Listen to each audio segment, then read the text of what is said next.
everyone. So I wanted to continue looking at the general description of the types from the Portable Jung and go into the second type, extroverted feeling, just because some of you might want to figure out which one you are. So I've already gone over extroverted thinking, and I just want to say, which I should have said last time, that I don't know if I can have a very substantial, deep understanding of these types. I feel like I don't understand them. So really I would love help in deepening my understanding.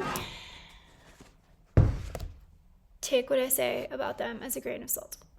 Okay, so let's start off in the Portable Jung. It starts on 207. Feeling in the extroverted attitude is likewise oriented by objective data. So all of the extroverts are focused externally and outward, as opposed to the introverts who are focused on and led by their inner guides. That's the motivation, is the inner guide.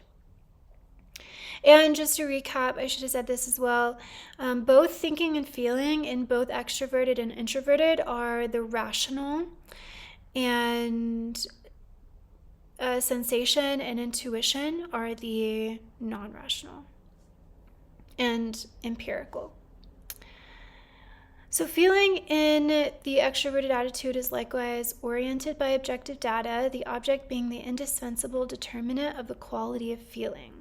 The extrovert's feeling is always in harmony with objective values. For anyone who has known feeling only as something subjective, the nature of extroverted feeling will be difficult to grasp because it has detached itself as much as possible from the subjective factor and subordinated itself entirely to the influence of the object. So I may feel moved, for instance, to say that something is beautiful or good, not because I find it beautiful or good from my own subjective feelings, so this is an extroverted feeling person talking, but because it is fitting to call it so, since a contrary judgment would upset the general feeling situation. A painting, for instance, is called beautiful by an extroverted feeling person because a painting hung in a drawing room and bearing a well-known signature is generally assumed to be beautiful, or because to call it hideous would presumably offend the family of its fortunate possessor. So these feelings are governed by an objective criterion. So you can kind of think of an example of an extroverted feeler as a person who is like a philanthropist or someone who like hosts social events.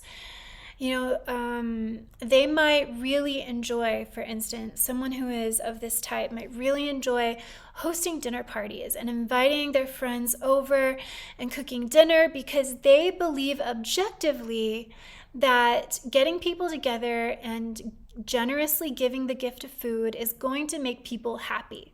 So they're going to be really excited. They're going to expect everyone that they invite that shows up to really love the event.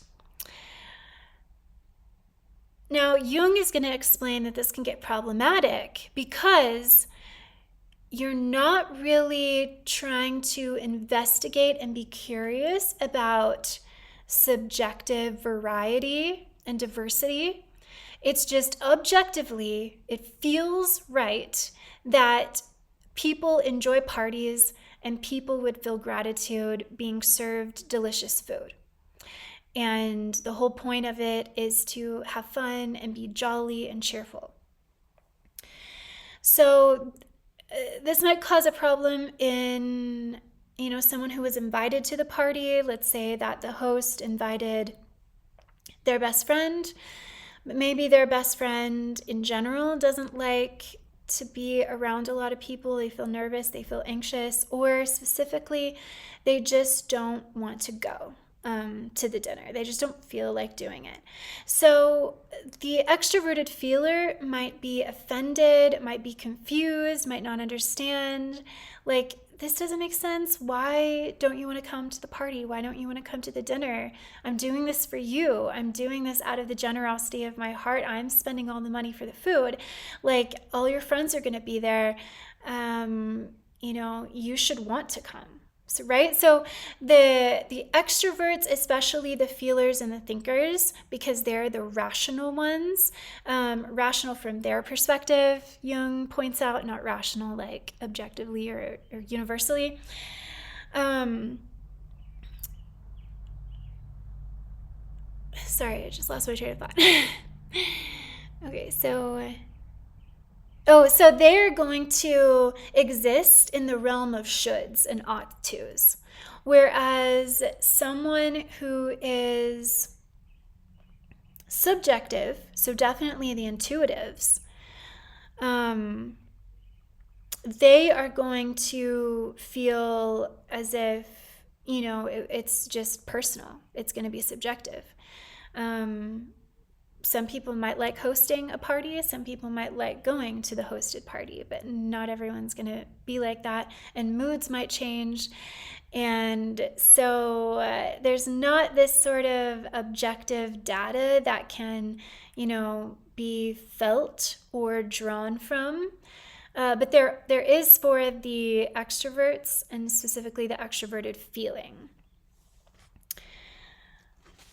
So the valuation resulting from the act of feeling for extroverts either correspond directly with objective values or accord with traditional and generally accepted standards. So there has to be something objective and rational about the feeling.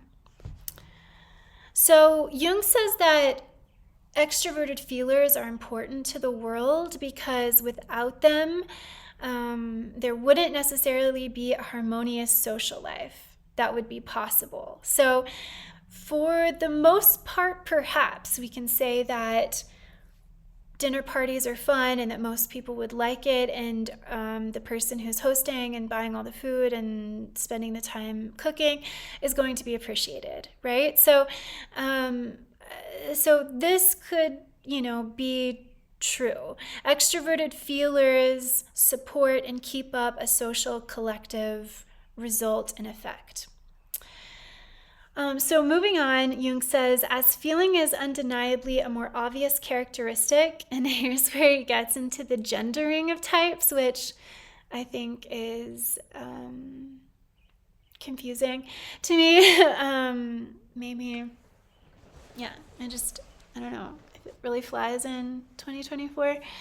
Because I know he thinks about masculine and feminine energy in a symbolic way. But he says that the most pronounced feeling types are to be found among women. So he's making it very literal and specific and non-symbolic when he genders these types. He says that examples of this type that I can call to mind are almost without exception women. But I feel as if when we're reading the types, we should not be limited by Jungian gendering of the types, because I don't know. If you agree with it, help me, maybe convince me. I'm open to that, but I'm not sure I buy it. So, except in extreme cases, the extrovert feeler has a personal quality, even though they may have repressed this subjective factor to a large extent. Their personality appears adjusted in relation to external conditions. So, again, even if you are trying to talk to and help an extroverted feeler understand your specific subjective feelings, they might not easily accept them or be able to understand you because it goes against the external conditions and the objective data.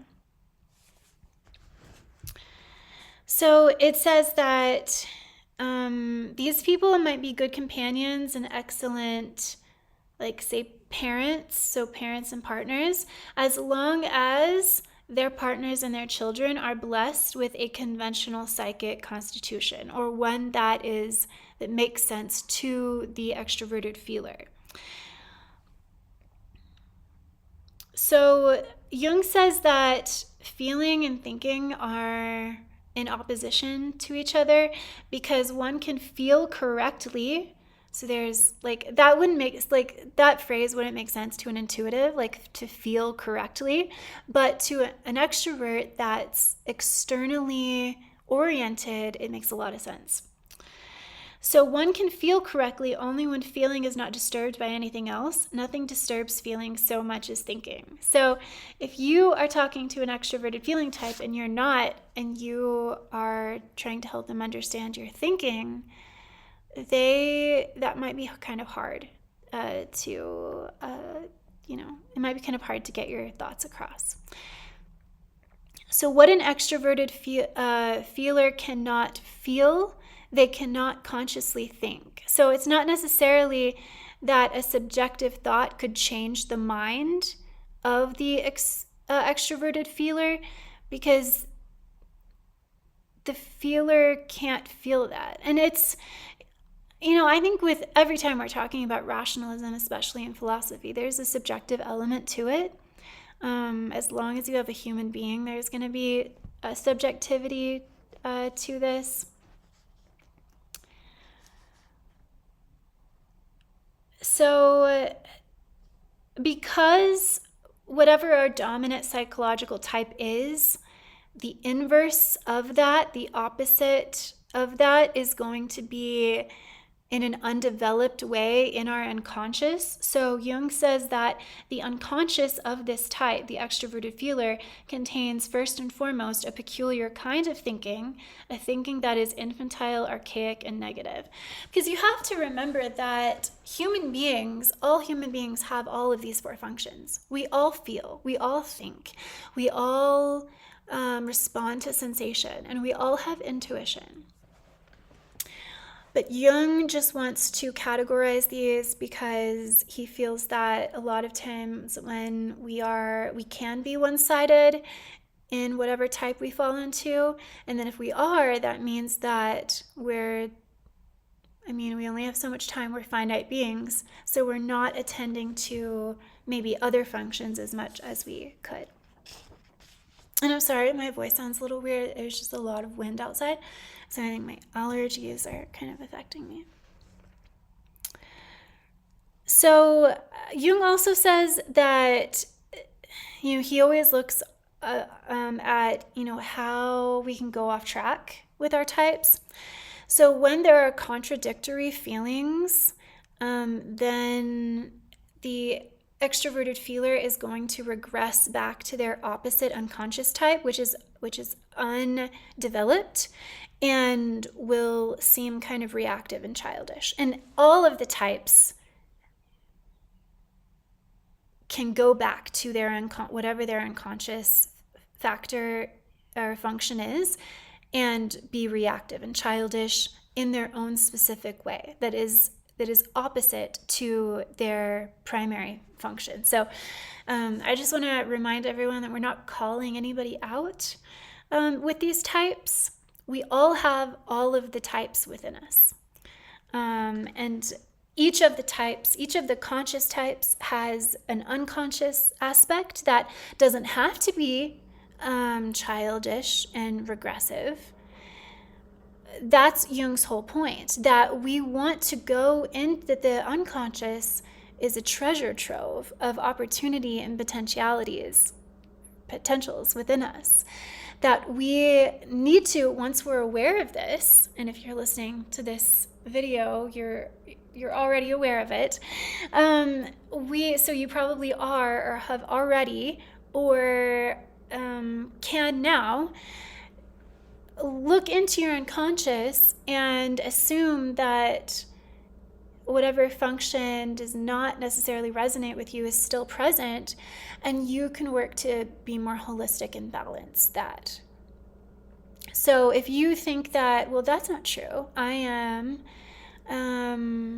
feel like I'm enlightened and developed in thinking and feeling, that is absolutely fine. That just means that you are where Jung wants you to be, which is trying to be balanced in your personality and expansive. So I think that I might stop there. There's some other really great ideas in here, but I'm trying to make my videos not too long. But hopefully by what I've said, you can kind of understand if this is you, or if it's somebody, describes somebody that you know.